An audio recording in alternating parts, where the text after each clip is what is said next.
Assalamualaikum warahmatullahi wabarakatuh. Berikutan daripada 3 strike yang kena pada JAIS, rentetan daripada pembatalan kuliah Ustaz Azhar Idrus, Buya Yahya dan yang terkini strike ketiganya adalah Ustaz Wadi Anwar, maka Kerajaan Negeri Selangor telah mengeluarkan kenyataan bahawa mereka tidak terlibat dalam pembatalan ini. Kita tengok dekat sini.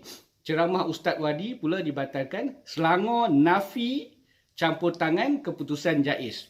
Jadi Selangor, Kerajaan Selangor telah berlepas diri daripada terlibat dalam pembatalan kuliah-kuliah ini. Jadi apa sebenarnya yang berlaku? Siapakah dalang di belakang pembatalan kuliah-kuliah ini? Jadi pihak Berita Harian ini telah menghubungi pengarah JAIS. Kita tengok sini. Dalam pada itu, pengarah JAIS Datuk Muhammad Syazihan Ahmad ketika dihubungi Sinar Harian berkata semua individu yang mengajar tentang agama di Selangor perlu mematuhi undang-undang dan peraturan ditetapkan.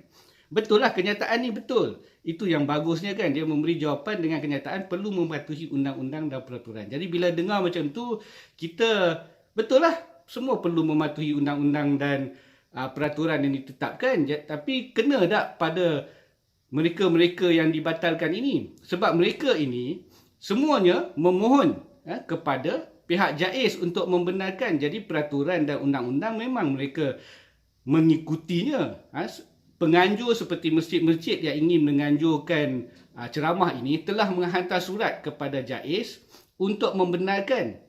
Bila menghantar surat kepada JAIS untuk memohon tauliah sementara kebenaran untuk pada hari tersebut, sepatutnya pihak JAIS menjalankan proses untuk memberikan tauliah sementara tersebut, menilai asatizah-asatizah tersebut adakah layak dan boleh diberi tauliah pada hari tersebut. Sebab kita tahu asatizah itu bukannya tinggal di Selangor untuk mengambil tauliah Selangor dan sebagainya. Mereka dijemput oleh masjid-masjid yang merasakan mereka ini layak untuk memberi ceramah ataupun kuliah kepada jemaah mereka.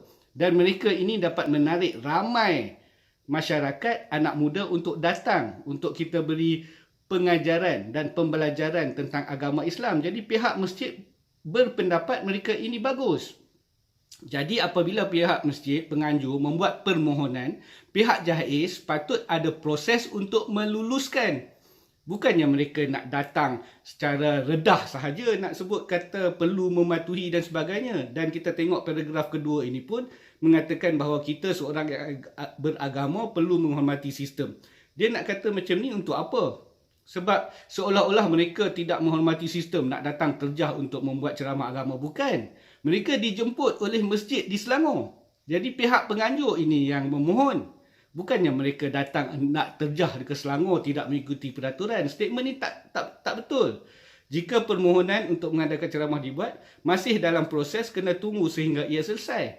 Ini bukan dalam proses. Surat yang direply oleh JAIS tidak mengatakan dalam proses untuk menilai atau sebagainya. Surat reply, okey. Pihak masjid memohon, pihak penganjur lah masjid kan memohon. Pihak JAIS tidak kata dalam proses untuk menilai. Pihak JAIS reply mengatakan bahawa mereka tidak ada tauliah. Jadi bila pihak masjid memohon kebenaran ataupun tauliah sementara, pihak JAIS perlu memproses lah. Tapi tidak ada proses yang dikatakan perlu asatizah ini perlu datang, hadir dan sebagainya. Tak ada sebut begitu. Mereka cuma bagi tahu okey tak ada tauliah. Kan? Dalam kes Ustaz Wadi Anwar lagi teruk sebab pihak JAIS, pihak MAIS telah reply kata dibenarkan. Kemudian atas dasar apa kita tak tahu, mendapat panggilan telefon bahawa kuliah Ustaz Wadi Anwar terpaksa dibatalkan. So macam mana tu? Apa yang kena mengena masih dalam proses kena tunggu sehingga ia selesai? Bukan. Sebab telah diberi pun kebenaran. Okey. Paragraf ketiga.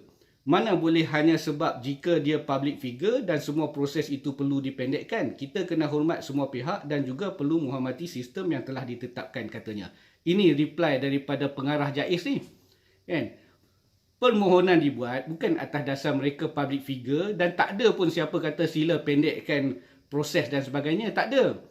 Pihak penganjur seperti yang sebut tadi memohon seperti biasalah, ikut proses biasalah.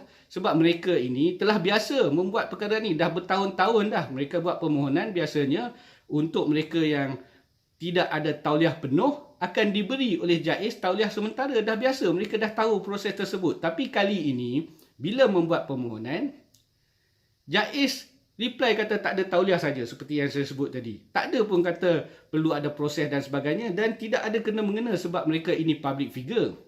Sebab jika nak dikatakan sebab public figure perlu dipendekkan atau sebagainya, mereka bukan menjemput Jamal Abdillah, public figure kan. Asal jemput public figure, okey, semua proses dipendekkan, bagi je kat Jamal Abdillah untuk membuat ceramah di masjid. Bukan macam tu. Bukan sebab public figure untuk dipendekkan. Public figure ataupun mereka yang terkenal ini adalah asatizah yang memang dikenali oleh masyarakat. Tujuan kita sebut asatizah dikenali ni sebab kita sudah tahu bahawa mereka akan menyampaikan pelajaran ataupun pengajaran yang bersesuaian dengan ahli sunnah wal jamaah. Itu public figure dalam asatizah ni. Dikenali. Jadi pihak JAIS boleh merujuk sendiri ceramah-ceramah mereka di social media, di media-media mereka. Kita boleh lihat apa yang mereka sampaikan semua bertepatan dengan akidah ahli sunnah wal jamaah.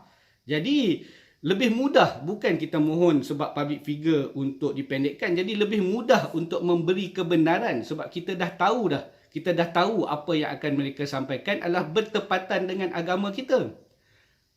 Sebab kita faham permohonan tauliah ini adalah untuk memastikan penceramah-penceramah itu menyampaikan ajaran-ajaran yang bersesuaian dengan akidah ahli sunnah wal jamaah. Itu sebab kita perlu tauliah. Kita faham, kita tahu itu. Perlunya tauliah sebab untuk memastikan penceramah ini capai apa yang hendak disampaikan oleh ahli sunnah wal jamaah. Jadi proses pentauliahan ni memang penting. Sebab kita nak elakkan mereka-mereka yang menyampaikan penyelewengan dalam agama dan sebagainya. Kita nak elakkan benda tu. Jadi perlu tauliah. Jadi apabila asatizah yang memang telah dikenali ini ingin membuat kuliah dan sebagainya, pihak JAIS boleh rujuk terus semua kuliah-kuliah mereka ini bahawa mereka memang menyampaikan perkara-perkara yang bersesuaian dengan ahli sunnah wal jamaah. Bukannya perkara-perkara menyeleweng untuk mengatakan Allah bertempat, ada 5 jari, ada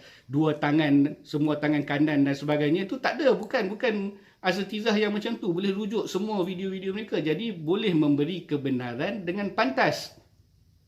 Jika nak mengatakan proses, perlu mengikut proses datang untuk interview dan sebagainya, kita setuju untuk asatizah-asatizah yang belum dikenali. Kita tak tahu apa yang di dalam kepala dia.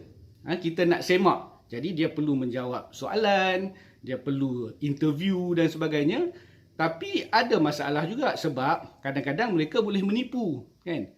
Mungkin soalan itu bertanya di antara tauhid 3 dan juga sifat 20, manakah satu pilihan anda? Jadi mereka ini akan menjawab sifat 20 lah. Walaupun yang sebenarnya mereka memilih tauhid 3, tapi untuk mendapat tauliah mereka jawab sifat 20. Jadi bagaimana JAIS nak memastikan mereka ini bercakap benar? Jika mereka asatizah tersebut telah mempunyai video, JAIS patut semak video-video asatizah tersebut. Kan? Bukan sekadar jawab lalui proses, jawab jawapan dan interview, semuanya according to ahli sunnah wal jamaah. Tapi bila tengok video mereka mempromosikan tauhid 3. Macam mana? Tak boleh lulus juga walaupun soalan, proses tauliah dah dilalui, betul jawapan semua, tapi yang sebenar yang akan disampaikan menyeleweng. JAIS kena semak benda-benda tu. Proses pentauliahan bukan sekadar jawapan soalan peperiksaan ataupun jawapan interview, bukan. Kena semak video-video penyampaian daripada asatizah-asatizah tersebut juga. Mungkin ketika interview, asatizah tersebut menjawab. Jika interviewer bertanya, siapakah ulama yang anda pilih yang terkenal? Mungkin asatizah tersebut akan menjawab ulama-ulama ahli sunnah wal jamaah. Tapi pihak JAIS, pihak pentauliah patut periksa pula video-video dia. Mungkin dalam video dia mempromosikan Ibnu Abdul Wahab. Mungkin dalam video dia mempromosikan bin Baz. Tapi bila jawab di dalam interview dan juga peperiksaan untuk tauliah, dia jawab ulama-ulama ahli sunnah wal jamaah. Jadi kena semak, bukan sekadar jawapan di depan Jaiz semuanya according to Ahli Sunnah wal Jamaah, maka beri tauliah. Tapi video mereka, kita boleh lihat bagaimana seorang tu, YouTuber tu boleh mendapat pula tauliah, sedangkan video-videonya menghentam Ahli Sunnah wal Jamaah dan mempromosikan Ibnu Abdul Wahab, tapi boleh mendapat tauliah. Sebab di dalam exam, di dalam peperiksaan, jawapan-jawapan dia adalah according to Ahli Sunnah wal Jamaah, tapi penyampaian di luarnya adalah tentang Ibnu Abdul Wahab, tentang Tauhid 3, tentang benda-benda yang bercanggah, menyeleweng daripada Ahli Sunnah wal Jamaah. Nampak tak? Jadi proses pentauliahan kena faham objektif. Objektifnya adalah untuk mencapai, memastikan asatizah itu menyampaikan ceramah, kuliah according to Ahli Sunnah wal Jamaah. Jadi bila asatizah yang telah dikenali disebut, sebab jika dia public figure dan semua proses perlu dipendekkan, bukan nak dipendekkan sebab dia public figure. Dia public figure, dia dikenali sebab kita dah tahu dah dia akan menyampaikan ceramah-ceramah according to Ahli Sunnah wal Jamaah. Faham tak? Jadi itu sebab apabila mereka dah dikenali, proses tu bukan kita mohon untuk dipendekkan. Proses itu memang boleh dipendekkan sebab dah tahu dah. Boleh semak, Jaiz boleh semak semua video-video dia. Sama juga seperti yang saya cakap tadi, jika mereka tidak dikenali, perlu juga semak video-video. Jika mereka sudah ada video-video penyampaian mereka, perlu semak juga. Bukan sekadar lulus peperiksaan, lulus interview, terus beri kuliah. Kena faham objektif pentauliahan tu. Cara tu kena betul. Beri tauliah, kemudian dia sampaikan benda menyeleweng pun tak guna. Semak video-video dia dulu. Faham tak? Okey? Saya bukan nak mengajar pihak Jaiz untuk buat kerja lah, tapi kena guna otak lah, kan? Beri tauliah kepada orang yang duk menghentam ulama Ahli Sunnah wal Jamaah sebab lulus peperiksaan, ujian tu lulus, interview lulus. Bila dia menyamar sebagai Ahli Sunnah wal Jamaah ketika interview untuk mendapat tauliah. Saya ulang, semak video-video mereka sebelum memberi tauliah. Jika video mereka, ini ulangan kali ketiga supaya masuk di dalam kepala. Jika video mereka tu bertentangan, tak boleh juga beri tauliah walaupun lulus ketika ujian. Faham? Okey, setakat itu dulu. Wabillahi taufiq wa hidayah. Wassalamualaikum warahmatullahi wabarakatuh. Terima kasih.